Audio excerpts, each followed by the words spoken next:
I find them both. Like, what are the differences between them? Canelo's strong and he's easily hit. Very easily hit, very easily. Compared to when I fought against Crawford, I couldn't even hit clean.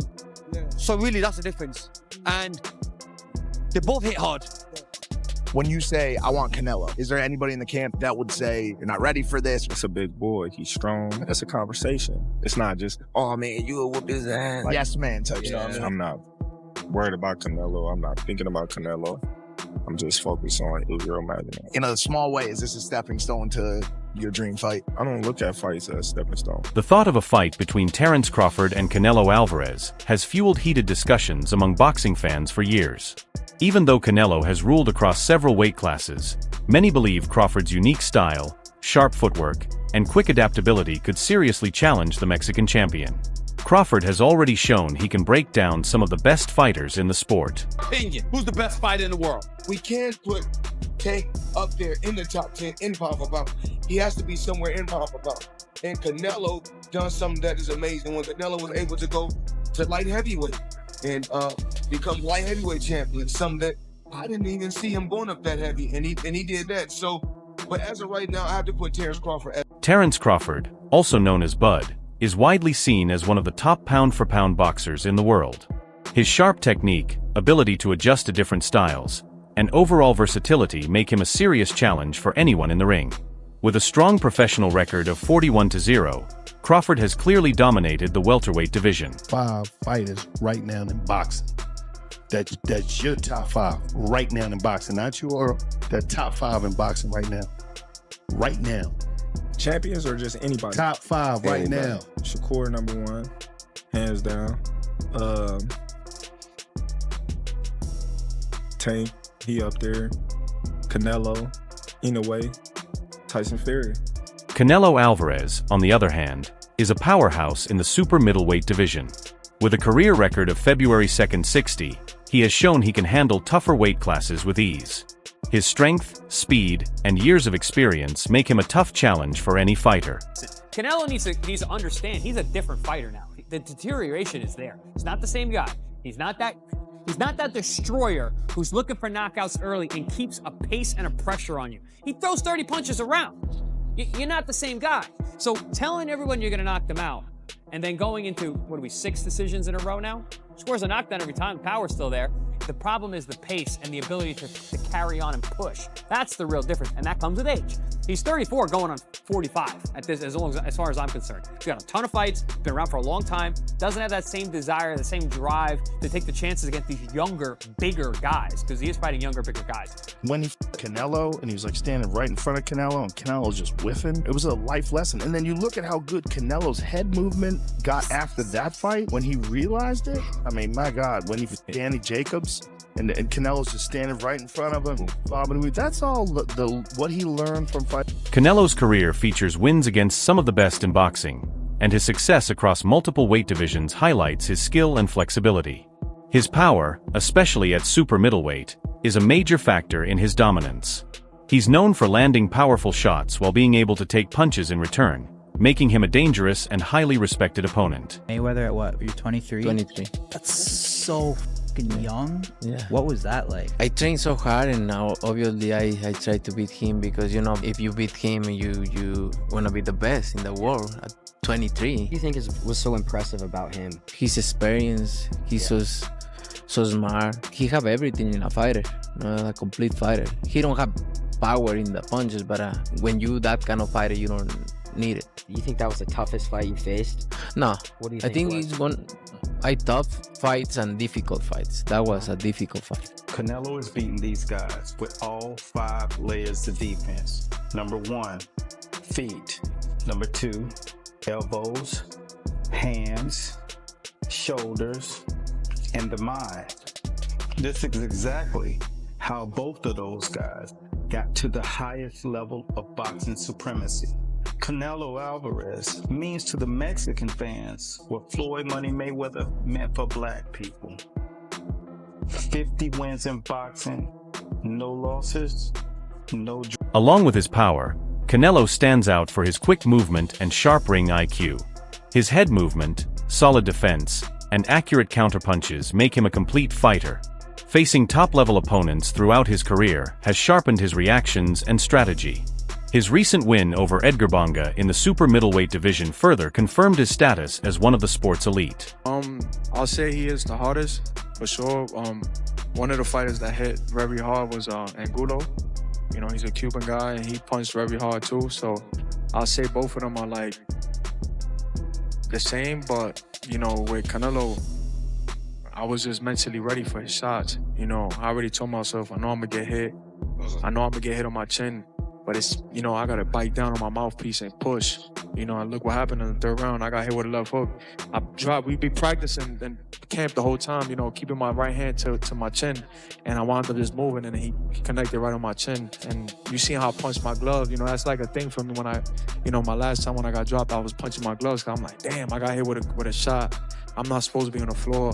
But, you know, it comes to boxing. You know, the greats done got dropped, you know, got hurt. But it's about how you come back and respond. Of the world, Mexico versus Puerto Rico, Saul Canelo Alvarez versus the chosen one, Edgar Berlanga. Edgar Berlanga shared his views on a possible fight between Canelo and Terence Crawford, pointing out that boxing is unpredictable and anything can happen. He praised Crawford's skills and ring intelligence, saying they give him the tools to take on anyone and even outshine them. However, Berlanga also mentioned that Canelo's main edge is his size, and that his weight advantage could be a key factor in the matchup. Friend, my brother, Terence Crawford, wants to fight Canelo. Yeah. Just from your expert opinion, knowing how Canelo fights, what he's like in the ring, I know you haven't been in the ring with Terence, but what do you think of that fight? I truly believe, you know, that, you know, anything can happen in boxing, you know what I'm saying? And Terence Crawford is a legend. He's great. He's a great fighter. The only thing I see that I favor Canelo is that, you know, is his weight. Yeah. And that he's more bigger. You know what I'm saying? That's the only thing. But as far as skill set wise, IQ, I feel like Crawford can match anybody and probably do way better, you know what I'm saying? But, you know, Crawford is a legend. Former world champion Demetrius Andrade believes that although Crawford is a highly skilled fighter, Canelo's size, experience, and success in heavier weight classes give him an advantage. Andrade feels that Crawford may have a tough time keeping up with Canelo's power and quickness in the ring. So there's talk, too, of like Canelo and Crawford. Like you're mentioning that you feel like David's just too big, too young. Just too much overall. Like, is that kind of the same thing with the Crawford and Canelo because of the weight classes, the weight between them? Yeah, I believe so. Listen, I love Crawford. He's a good friend. You know, we reach out to each other. We've been traveled the world through the amateur program. He see me beat people up. I see him beat people up. He see me get beat up. I got beat up. We both, whatever, everybody. David Benavidez, another top contender, shared a similar view.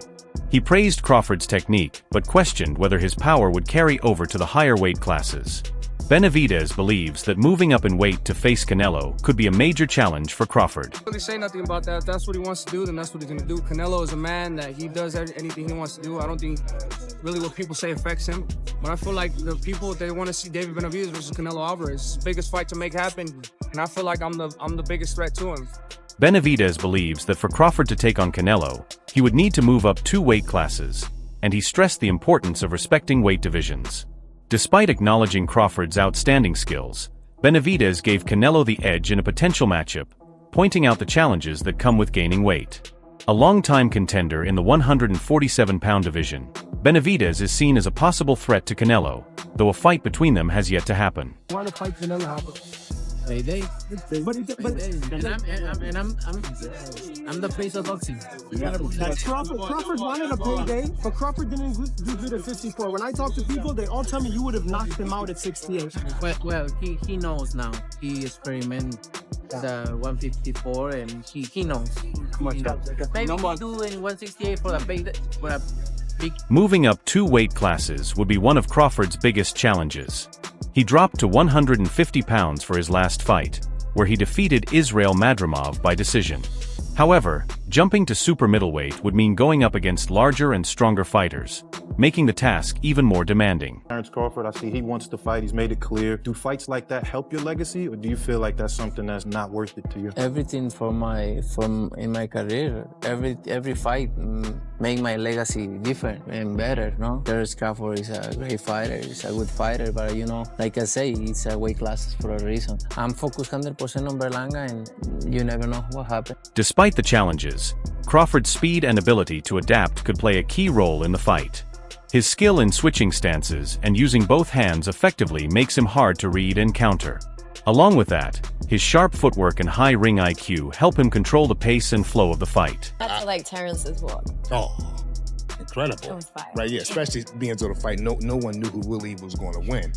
And you can see the confidence. I don't think real confidence you can fake. Canelo's power and experience in heavier weight divisions are major strengths. His toughness, ability to take punches, and deliver powerful counters make him a serious threat.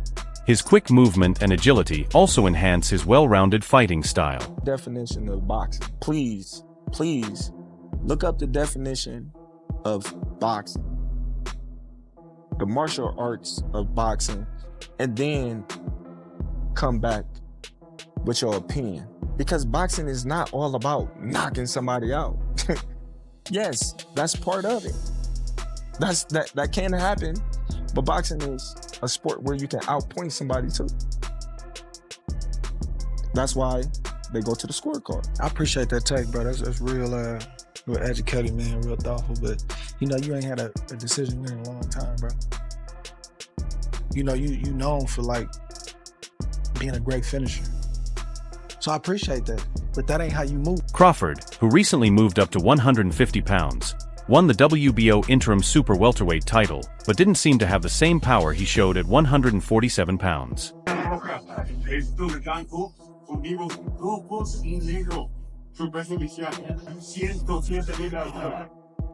This for all the nut huggers, the bud nut huggers, the bud butt buddies. You see that?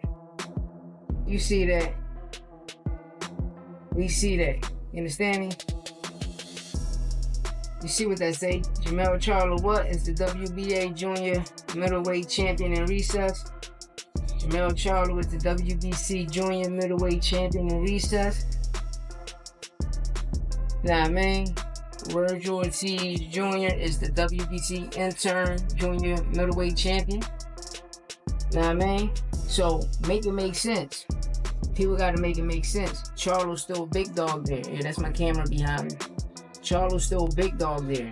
So a lot of people need to get their facts straight. You understand? Opinions don't matter, it's all facts. No opinions, Sport a Podcast. And I'm always gonna bring you the real, never the fake, and I'm never late on the news, you hear me? Get at me, man. Dollar. What's up, everybody? I wanna give a big shout out to Snack for always supporting and helping me out with this previous fight. Snack strong. Moving up to super middleweight to face Canelo would be a major leap for Crawford. The challenge lies in adjusting to opponents who are naturally stronger and more durable in this higher weight class. While Crawford's technique and skill are top tier, there are still questions about whether his power and endurance will carry over at 168 pounds. Winning the belt at 150 was already a big achievement, marking success across 3 weight classes. If Crawford manages to face someone like Jermall Charlo in his next couple of fights while still in his prime, he might be able to climb even higher. It's clear he's chasing greatness, and to many, he's already made history. The Canelo fight happens. Crawford's adaptability will be a key factor. His ability to switch stances, adjust strategies in real time, and stay one step ahead could give him an advantage in the early rounds. His defensive skills and high fight IQ will also be crucial to avoid Canelo's heavy shots and set up his own counters. Crawford has developed a layered, thoughtful style over the course of his career, shaped by facing a wide variety of opponents. He's shown time and again that he can adapt to any style thrown at him. If this fight comes together, it could become one of the most exciting and talked about matchups in modern boxing. Both fighters are champions in their own right, with contrasting styles and personalities that continue to draw fans from all over the world. Terence Crawford, you know, good weight jumper, a dangerous fight, but somebody's got to prove to me that they can break Terence Crawford's will and that he can't figure it out against you. You know, it ain't no disrespect to Canelo, but I've said this the last couple of years. I've not been against Terence Crawford with nobody. You got to show me. While Crawford's technical ability and adaptability make him a tough opponent, moving up 2 weight classes to face Canelo is a serious challenge. Canelo's power and experience in higher divisions can't be overlooked. Many analysts and former champions see Canelo as having the upper hand due to his size and background at those weight levels. Still, Crawford's versatility and sharp ring IQ could make this a highly competitive and exciting matchup. Just a few weeks ago, you heard what Terence Crawford had to say on why he wants to take on Saul Canelo Alvarez. I just want the opportunity, you know, to fight the best fighter in my generation that's out there. You know, he's the most accomplished fighter, and I would just, you know, just like to, you know, fight another great. Which is a very noble reason. I mean, it's a reason that I can get behind. If you notice, his primary reason isn't money. He did say it'll be the biggest fight, which, you know, you do want a big fight, but I don't think he meant monetarily, which the money comes, okay? But what he's saying is he want to test himself versus the best. And I think he's telling the truth here, right? Of course you want big money and stuff like that, but I think his swan song is just him testing himself up against the very best. Those are the reasons the war room can get. What do you think about the possible fight between Terence Crawford and Canelo Alvarez?